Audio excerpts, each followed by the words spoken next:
க்கு வக்கு இல்ல, ஒரு ஐஜிக்கு வக்கு இல்ல, ஒரு டிஐஜிக்கு வக்கு இல்ல, ஒருத்தருக்கும் வக்கு இல்ல. அதே மாதிரி ஒரு பெண் மீது பொய் வழக்கு பதிவு பண்றாங்க. பாதிக்கப்பட்ட பொண்ணு 8 தையல் போட்டிருக்கு. அந்த பொண்ணு மேல ஒரு பொய் வழக்க பதிவு பண்ணி, அந்த பதிவு பண்ண இன்ஸ்பெக்டரை போயிட்டு நம்ம நேரடியா பேசி, அதாவது சப் இன்ஸ்பெக்டர் ஆசை தம்பின்னு சொல்லி கடலூர் மாவட்டம் பெண்ணாடம் காவல் நிலையத்துல இந்த வழக்கு பதிவு பண்றாங்க.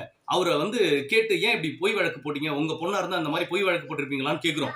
அந்த வழக்கு விசாரணைய நம்ம மேல்முறையீடு பண்ணி பல்வேறு பெட்டிஷன் போட்டு இதுவரை எந்தவித சட்ட ரீதியான நடவடிக்கையும் எடுக்கவில்லை.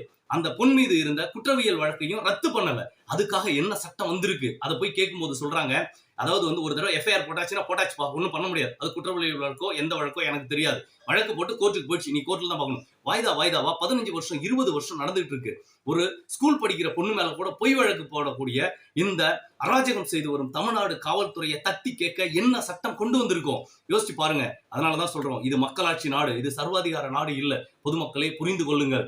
அதனால சொல்றேன், இந்த காணொலி வாயிலாக தமிழக முதல்வர் திமுக தலைவர் தளபதி ஸ்டாலின் அவர்கள் தமிழ்நாடு காவல்துறையின் அட்டுழியத்தையும் அராஜகத்தையும் அழிக்கும் விதமாக தமிழ்நாடு சட்டமன்றத்தில் போலீஸ் ரிஃபார்ம்ஸ் ஆக்ட் 2024 அப்படிங்கிற புதிய சீர்திருத்த சட்டங்களை உடனடியாக நடைமுறைக்கு கொண்டு வர வேண்டும் என்று இந்த காணொலி வாயிலாக வேண்டுகோள் விடுக்கிறேன். அது என்ன இந்த காணொலி வாயிலாக நான் சொல்லக்கூடிய கோரிக்கை அப்படின்னு பாத்தீங்கன்னா, முதலாவது, அதாவது ஒரு